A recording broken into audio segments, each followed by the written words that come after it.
You're listening to an encore presentation of Life Talk with Wade Sorochan. Highlights of previous shows featuring special guests and open line discussions. Since this is a pre-recorded presentation, please do not call. And now, Life Talk with Wade Sorochan on AM 930, The Light. And welcome back to the program. We're talking about homework. Is it too excessive as far as assignments taken home and given to students to take home for homework?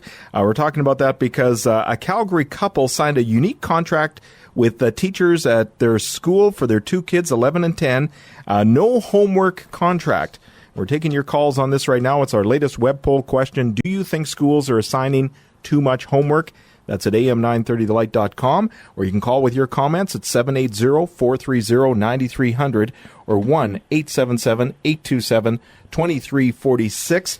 And we've been talking with Vera Goodman, a retired teacher and author of the book Simply Too Much Homework. And I want to also bring into the conversation here Jan Olsen. We referred to him just before the break there. He's the principal of the Prince of Wales School in Barrie, Ontario, and they have a no homework policy at his school. And Jan joins us on the phone line. Jan, welcome to the program. Thanks for having me on the show. Yes, and we still have Vera on the show, so go ahead and say hi to Vera. Hi, Vera. Hi, Jan. We've communicated by emails, but not by voice. Yeah, first time. Well, it's great to have you both. Now, Jan, tell us about leading up to your policy of no homework. Well, we were struggling with some of the stresses that our students were facing with homework, and also with the divergent population at my school with socioeconomics and also special education needs about what homework actually looked like. So my teachers did some research to determine what was the information they could find on homework, and they found that there was not a strong correlation between homework and student achievement. So we wondered why we were doing it. So we did a pilot to see what would happen if we didn't do it for a term, and that was so successful, so we did it for a year. And now we've done it for 2 years, and over these 2 years, our report card marks and our provincial testing marks have continued to go up each year. Wow. So is this elementary, junior high? What is your school, Jan? It's a kindergarten to grade 8. So kindergarten to grade 8? Yes. Okay, that's unique because we usually go K to 9 here. Mm-hmm. Yeah. It's different, that's right. Yeah, okay. So do you know of any other schools in Canada that have adopted a policy like this? Not that I'm aware of, no. Yeah, I thought that someone told me that you were the only school in Canada to go this route. Well, and that's what I've heard too, and it's interesting that when we started it, it wasn't really to be a pioneer or to try something different. It was really just to meet the needs of our students and to give them what we thought was the best education we could give them. Now, when you say no homework, I mean, obviously kids are going to have to study for tests and things like that. So explain the definition of no homework. You're not sending out any projects or anything at all? That's right. Anything in terms of projects, assignments must be done during school hours so that we know what work the students did. And sometimes parents want to help, and they do, but we don't know how much help they had. So we want to know exactly what work is really, truly theirs. But also in terms of the feedback part, which is the number one factor to improve student achievement, is immediate formative feedback. So when the teachers are working in the classroom and they see the students struggle, they can help them instantly. Whereas if they're at home, they don't see those struggles. They're not there to help them. Yeah. So that's why we do the things in class. Now, what about if a student doesn't do the work in class? How do you get around that? Doesn't that put more pressure on the teacher now because little Johnny's a little bit behind than little Sally? Well, there's a few things. The first thing is definitely if they're fooling around and wasting class time, then we do send it home. But then there's also a conversation with the parents, which is the most important part of it, is they're wasting class time. The other part of it is that we find that students are more engaged in the classroom.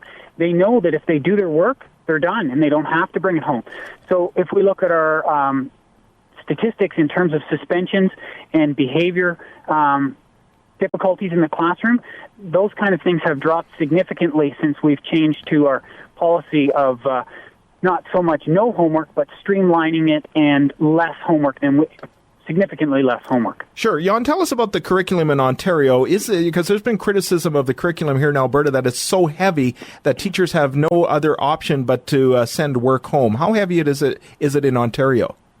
Well, my teachers have said that teaching the curriculum is their job. It's not the parents' job.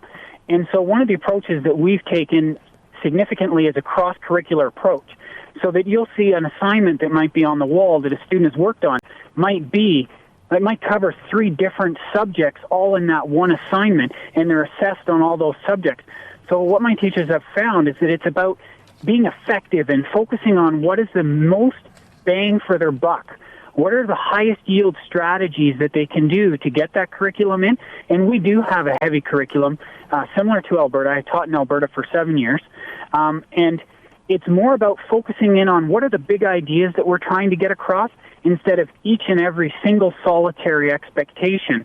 And when my teachers have taken that approach, they have found their classes' time is more effective. They don't waste time with movies unless it's directly related to the curriculum, so that they're finding they're more efficient in what they do and more effective because they're focusing on that overall concept rather than the individual ones repeatedly. Well, we had a caller say that, criticizing teachers that saying, they're wasting so much time showing movies and walking to the corner store to pick up something for the class and doing all this kind of stuff when they should be teaching. Now, this is not meant to be critical of teachers. I understand it's challenging, teaching, but you bring up a good point that if you really focus on the curriculum, then maybe there is no need for homework. Absolutely, and my teachers will all attest to that now that we've tried it. And definitely I had some resistors at the beginning, but all of my teachers are now on board that if they focus on a cross-curricular approach and being efficient in their classroom and not wasting their time, that they can get it in. In Ontario, we came up with what's called a school effectiveness framework, and we studied what are the highest yield strategies to implement into classrooms, a study over 10 years. And when we focus on those strategies, we see the difference in our student achievement, and homework doesn't appear on that list anywhere. Well, I'm amazed, when you, Google this topic of homework, I didn't realize how many books there were out there on this. We were talking about Sarah Bennett's book, The Case Against Homework, how homework is hurting our children and what we can do about it. And she has more than 120 studies of homework and its effects. And, like you said, Jan, she's found very little correlation between the amount of homework and the achievement at pretty much any level of education. I would absolutely agree. And if you look at some of the research, there's even a negative correlation where the more work kids are getting, the less successful they are at school. And so what we find is that in terms of what we send home, it's also about what is effective when we send home. So, for instance, this concept of sending home coloring or cut and paste or a title page or some elaborate project which is not directly related to curriculum is a waste of people's time. We don't even send home specifically just reading a book, but because that's just the mechanics of it. But when we ask parents to read to their children, we talk about the comprehension part of it. Create a dialogue with the children. Ask them questions. Have conversations. Play games like Monopoly and Scrabble. So it's more about the application of the skills and the understanding of them rather than some regurgitation of 30 math examples or something ridiculous like that. Let's bring Vera in. Obviously, Vera, you're obviously supporting what Jan is doing at his school. If I could be a teacher in his school, I think I died and gone to heaven. That's exactly how I tried to conduct myself when I was a teacher. And one thing I wanted to comment was his comment that they have a divergent population. And I think that is so important because inequality is part of this.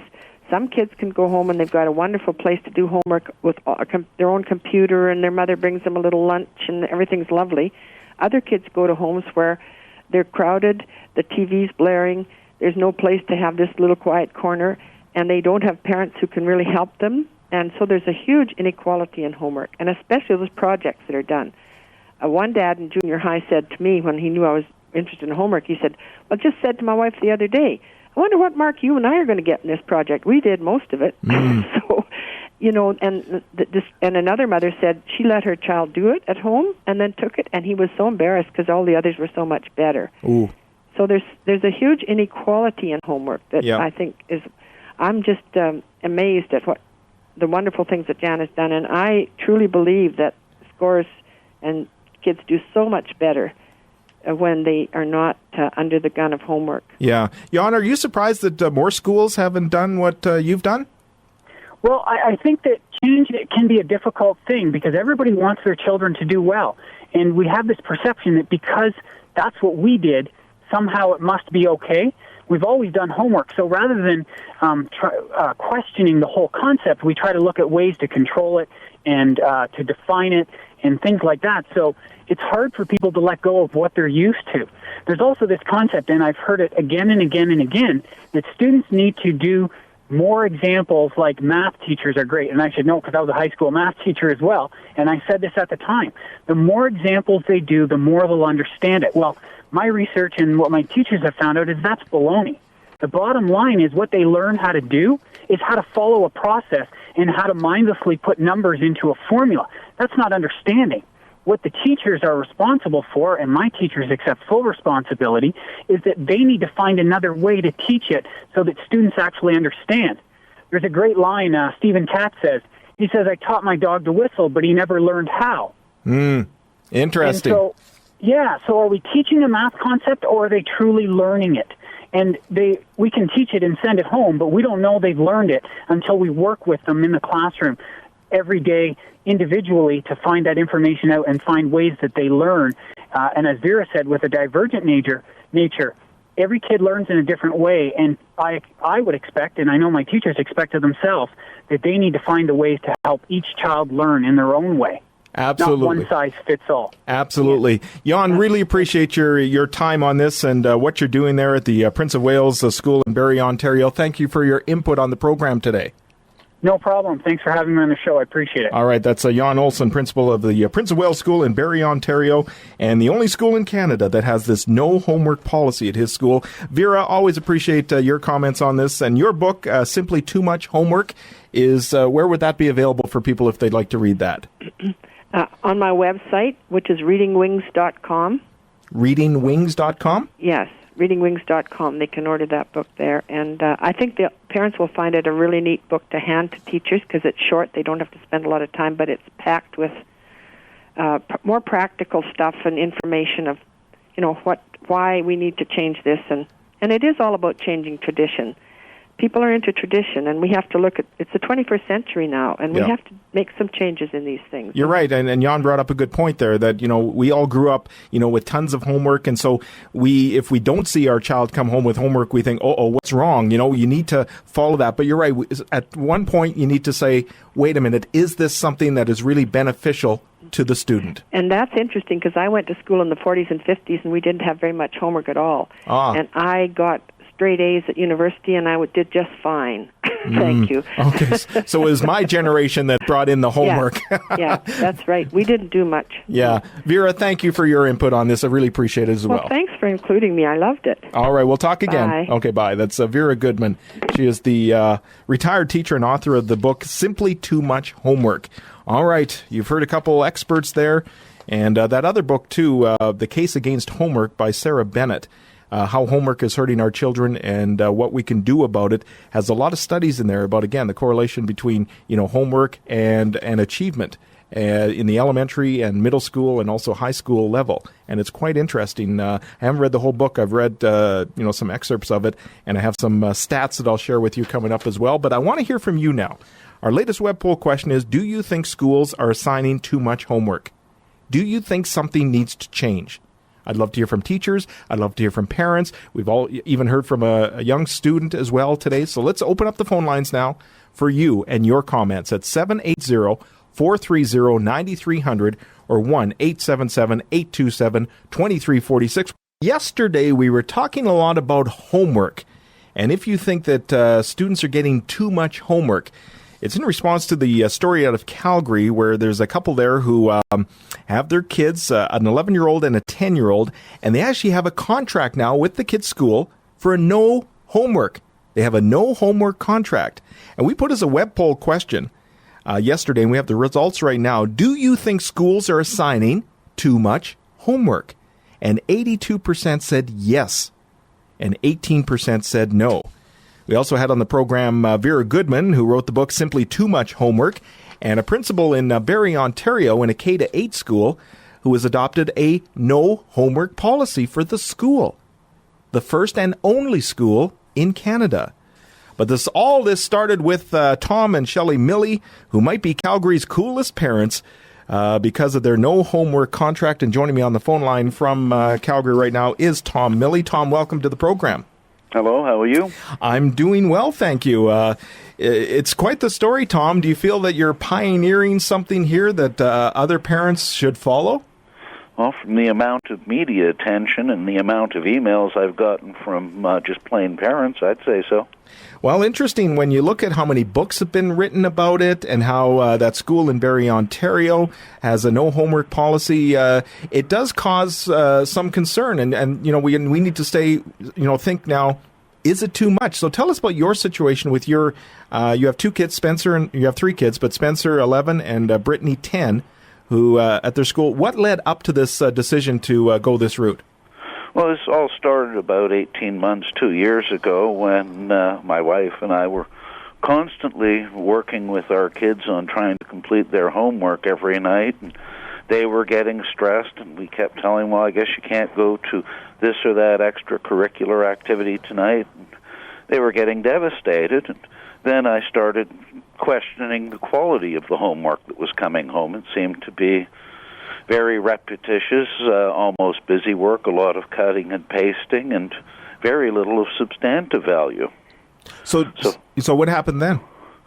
Well, my wife and I started, got in contact with the school principal and some of the teachers about it, and we really didn't get too far there, so my wife contacted one of the management personnel in the Catholic School Board, found a sympathetic ear, and I do believe that he suggested to the principal and the teachers at our school that they try and find some form of accommodation with us.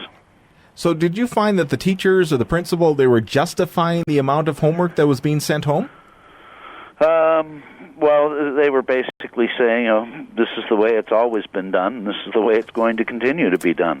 Interesting you say that, because the principal, Jan, in Barrie, Ontario, I said to him, why are you the only school in all of Canada that has this no homework policy? And he said, it's because people have this mentality, it's always been done, and people are afraid of change. I would agree with that. Yeah. So you have an actual, you are a lawyer, right?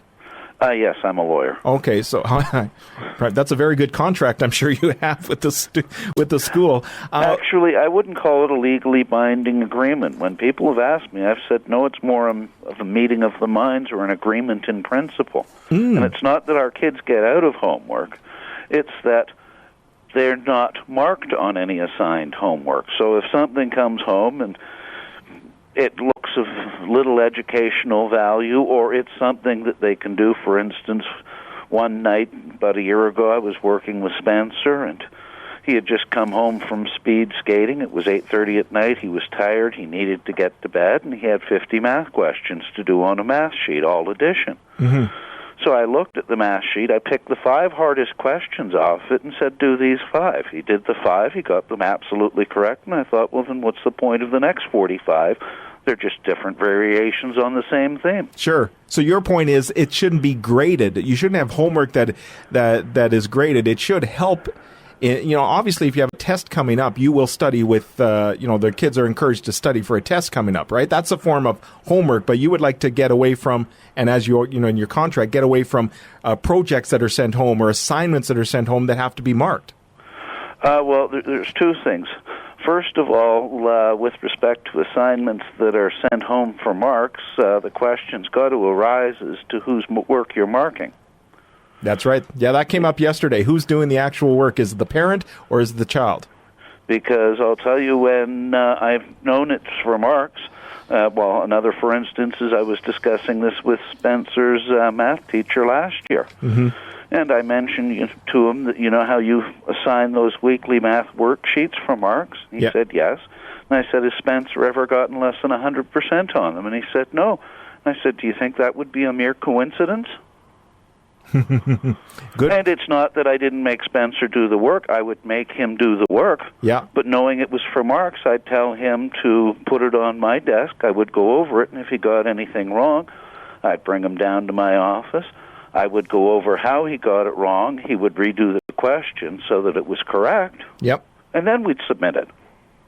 Well, Vera Goodman, who I know you know, in her book, Simply Too Much Homework, yesterday she said, what you guys are doing And what parents should be doing is talking to the teachers and saying, it's not a one-size-fits-all solution here. Every child is different, and when it comes to homework, whether it's no homework, some homework, a lot of homework, or whatever, it needs to be done on an individual basis, and it's up to the parents to take that initiative to talk to the teachers. Would you agree with that?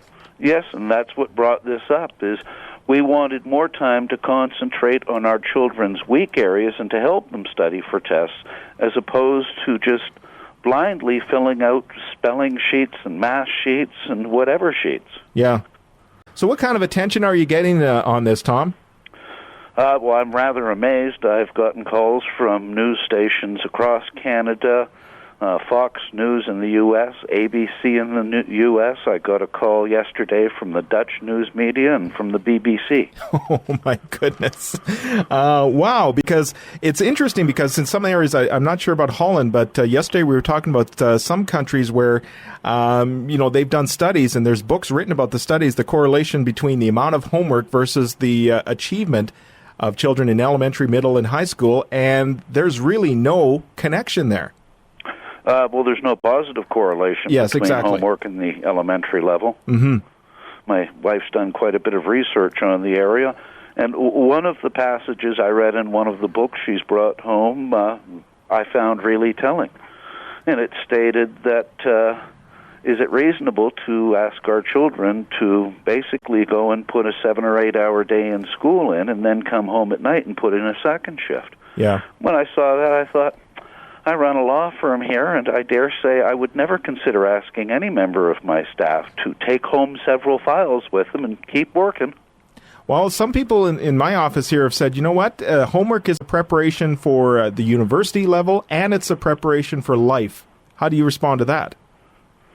Well, some of the blogs I read after my interview on the CBC were explaining that homework is good because it teaches you to perform mundane, repetitive tasks without questioning them, which is a valuable skill later on in life. Yeah. And I shook my head when I read that and thought, no, performing routine, mundane tasks is not a valuable skill to learn in life. Maybe it's time to look for another job if you're in that situation.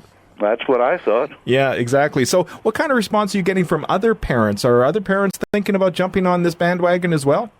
Well, quite a few of the emails I've been receiving from other parents are applauding me on it, and I've received 4 emails after my Fox interview this morning from parents in the U.S. who have asked for tips on how to accomplish it. Good for you. And what about how are Spencer and Brittany holding up through this, through their peers at school? I don't think they're getting any real peer pressure on it. And a couple of people around my office have told me that I'm their child's hero today. Everyone wants parents like you guys.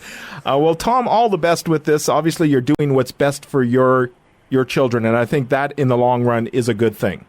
Well, that's what we thought, is we'd rather concentrate in their weak areas rather than just have them do whatever work somebody decides to hand them. Yeah. Tom, I really appreciate your time on the program today. Thank you for this. Thank you. All right, that's Tom Milley, Calgary parent of the children who now have a no homework policy. 780-430-9300 or 1-877-827-2346. This is Life Talk. My name is Wade Sorochan. Quick break, but before I do, I want to remind you that today, I feel like opening the vault sometime today. And you know what that means? If you've registered, or not if you've registered, if you hear the vault, getting things mixed up here. We've got so much going on here. When you hear me open up the vault, it's as easy as calling in, being the fifth caller through, and you answer a skill testing question based on the Life Talk mug. And we've made it easy for you. The questions and the answers are all at am930thelight.com on our contest page. So at any time, I could just reach to the back of the room and open up the vault, be the fifth caller through to win not only the priceless item that I usually take out of the vault, and that's the Life Talk mug, your choice in either right-handed or left-handed model. You also get a $100 gift card to an Edmonton shopping center, as the Christmas shopping season has begun. And we'd love to help you out. So be listening for that. I'll open up the vault sometime today. And coming up, this is why I'm getting confused, it's Friday, at 4:20, I will make the call in the Don't Say Hello, Say Bah Humbug contest. That one you have to be registered for at am930thelight.com. on our contest page. We need your name and a number that I can reach you. I know, usually you call into the program, but I'm going to call out to you at 4:20. And if you answer Bah Humbug, 4 tickets to see A Christmas Carol at the Citadel Theater, which opens up next week. So lots going on this Friday, and of course, your calls, and more of your calls right after this.